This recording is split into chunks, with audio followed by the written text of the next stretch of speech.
अगर तुम ये देख रहे हो तो दरख्त तुम्हें देख रहा है। रात के ठीक 1 बजे गांव के पास एक जंगल था जहां कोई नहीं जाता था। लोग कहते थे वहां एक पेड़ है जो जिंदा है, लेकिन अहमद ने इस बात को मजाक समझा। उसने शर्त लगाई कि वह रात में उस पेड़ तक जाएगा। जैसे ही वह जंगल में घुसा, हवा ठंडी होने लगी और अजीब सी खामोशी छा गई। उसकी टॉर्च की रोशनी बस थोड़ा सा रास्ता दिखा रही थी, बाकी सब अंधेरा। फिर उसने उसे देखा। सारे पेड़ सूखे थे, लेकिन एक पेड़ पूरी तरह हरा था।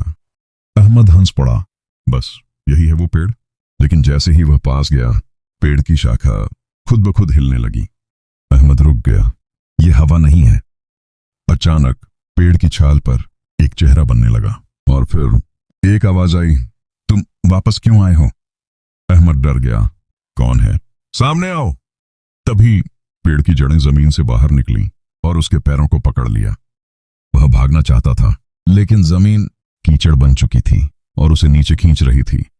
आवाज फिर आई, ये पेड़ लोगों को खाता नहीं, उन्हें उगाता है।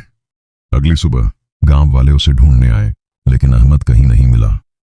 जंगल के बीच एक छोटा सा नया पौधा उगा था, जिसकी शक्ल एक इंसान जैसी थी और उसके पत्ते अहमद के हाथ जैसे। अब वो पेड़ अकेला नहीं था,